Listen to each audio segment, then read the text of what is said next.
Nasembayo kwogera naawe wano ng'olina plan, walina plan kimpozi? Yagenda kukola. Yagenda kukola naye ng'ogenda fuluma mu Uganda. Gende buli kuba ekyeeyo. Kyokyaliko oba wakyusizzaamu? Kyenkyaliko. Nze nja kumukwatako process from one kuba passport amuteeke mu sende agende ebweru. Nakafu Lydia. Twanadde nkyali kulya ndagamuntu egyo nagenze wa chairman. Chairman nangamba nsooke nkizeemu katono. Process from one kuba passport amuteeke mu sende agende ebweru. Nakafu Lydia. Tunoonye ffe ndagamuntu ekitegeeza. Ne tonoonya ndagamuntu. Agambye agenda kuteeramu byonna ebyetaagisa olabe ng'ogenda ebweru okukola. Neyanziza muna. Tubanirizaako nnyo nnyini ddala linnya lyange nze Sonko Muhammad omukutu Good Talent kwe tuli omupya subscribe nga tubeere nga tugenda mu maaso.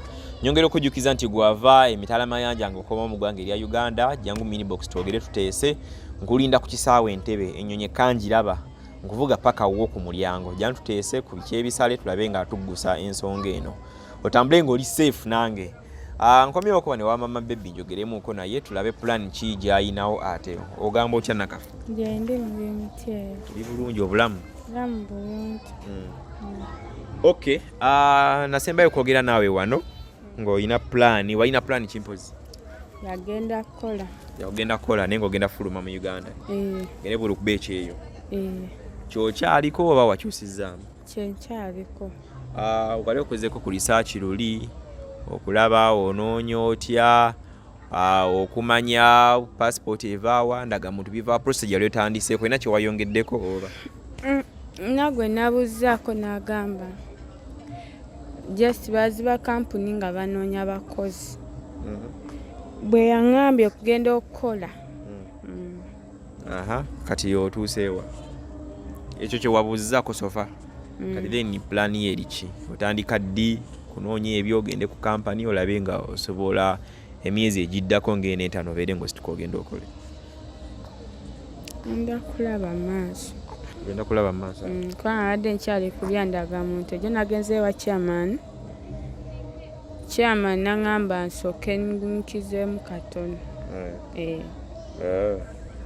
Okay, waliwo omukulu bamuyita Kayanja. Kayanja akola ku byakutwala abantu bweru.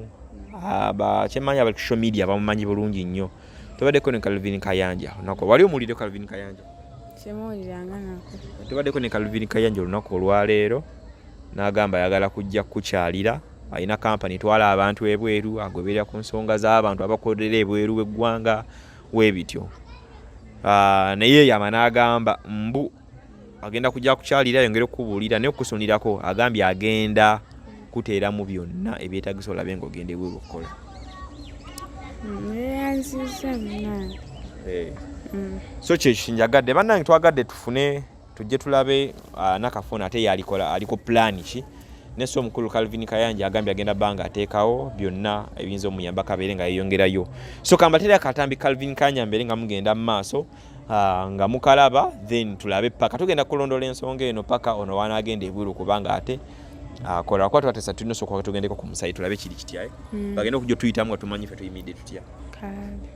Okay, so katwengere maaso n'omukulu Kayanja bino byabadde ebigambo bye ng'akola okweyamakwe okujja okukyalira ku Nakafu Lydia ono then okulaba nti amukwasizaako agende emitala mayanja abeere nga ate ayiiya ekiddako.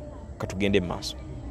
Kayamba okuvanga kalina olubuto ketwogeddeko nezanero ne kazaala kati abantu badde baweereza message omwana oyo tetujja mulabirira paka mweza buyambi ye agenda akole nabaddeko naye nga mubuuzo n'agenda okukola ebweru nti ye natandise nakodda process nti otandiseeko eriwa nga yagenze kuwa chairman alabe nga afuna ndagamuntu tamanyi passport gyeva tamanyi kusoma tamanyi kuwandiika tamanyi luzungu oluganda lwamanyi naye talumanyi lusoma neŋŋamba nja kugyewo nkwebuuzeeko ensonga ya Nakafu Lydia tugenda gikola tutya tulabe nga at least agenda ebweru okukola talina ssente nze alinga nga abadde amubeererawo awo ne mukwano gwange before n'abalala naye batuwa amagezi nti omwana aweza emyezi nga 6 ng'onasobola ogenda okukola ina waleko omwana agenda yiyo obulamu obupya. Kyo kituufu. Have you say about that? Ekyeeyo kyafuuka kiddukiro kati olwaleero. Bantu bonna gye banobera, bantu bonna emisi beetagaddeko n'ebirala ayagala okukyusa obulamu bwe bagenda ku kyeeyo. Ate era n'abakyala abali ku kyeeyo ogenda okulaba nti bangi balina stories zisingano z'omukyala.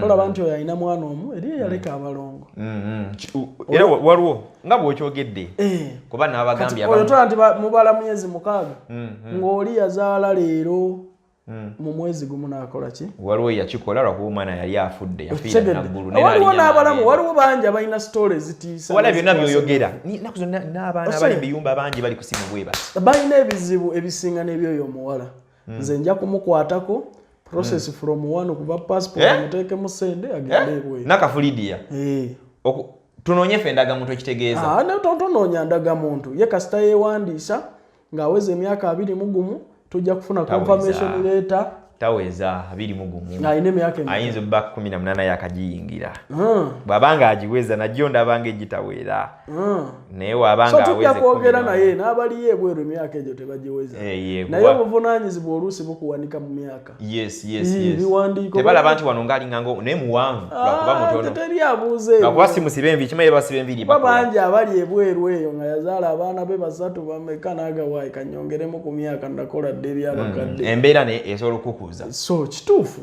n'agenda ebweru n'ayiiya obulamu nja kwongera okumwengejingako tulabe naye bangi abali ebweru tunajjako eno naye onafuna time nojjako ewaffe ebbanda tujja kugendayo nze mulabeko tugenda okwogera naye Nakafu Lydia yagudde mu bintu kati nja kugendayo mulabeko ojja kuarranginga olunaku tugende mukyalireko nze mbayo obudde bwonna lwoyinza okuŋŋamba tugende mukyalireko ddi tulabe tuyinza okukikola olwokubiri lwe tuddako so tuwaganizinga olwokubiri luddako osobola okubeera netutakolera wano netukolera kituufu ekyo so Nakafu Lydia omugenyi Calvin Kayanja president w'abankuba kyebe nanga tubitegeke ebirala byonna naye obeere ne plan egenda okubeera nga weeyongerayo ate ogenda oyiyize obulamu munywanyi tunaba toyanziza nnyo toyanzenge so tubadde ne Calvin Kayanja olunaku olwaleero atuwadde essanyu ku last moment nti Nakafu waffe mumumanyi bulungi nnyo Nakafu will smile again oba aliko abo bali smilinga ng'agenda so ndooza n'okwongera okumunondola waanaali baali n'ebirala naye olulimi abaana akola atya kubanga oluusi manyi omuwa ku TikTok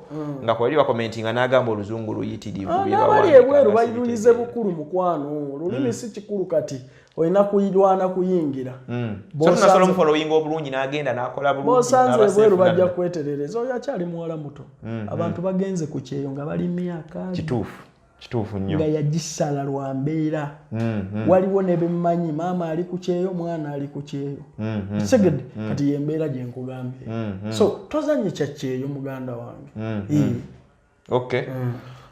ate wano mulowooza nyinza osikawo olunaku olwaleero kuba leero nvuddewo n'akamwenyumwenyu manyi omuntu akuyambira ku muntu wo omanyi nze nafuuka taata bebi abamu we bagamba nafuuka taata bebi eri omwana naye so tugenda banga twongera omuyambako abantu baba balina obulwadde byondoza biyinza obba ebirala bannange naye katulabe ekyokukola embeera bwe naaba etambudde ayagala okufuluma ng'ogenda oyagala ogenda okuba ekyeyo oyagala kumanya ku bya paasipooti visa kyeki tiketi kyeki byonna nga oyagala okukola okukonsultinga ebintu ebyo byonna bino ojja wano wa mukulu Calvin enamba y'essimu eyo oba tuyinza okuddamu tugyongera ku bantu enamba eri 075 798 6069 oba onfuna butereevu nze mwennyini tuddemuuko enamba edigo likiriyanyawo kati omuntu ayagala okubeera ng'ofulumamuuko wano mu ggwanga erya Uganda ogenda okuba ekyo yonna kye weebuuza ali eyo alina byagala okubuuza okomyewo oyagala kukyusa mu nsi obadde mu kiyumba oyagala agenda Dubai mu bed space n'ebirala Paul Calvin obeera nga omukoonako ne tubeera nga akunnyonnyola so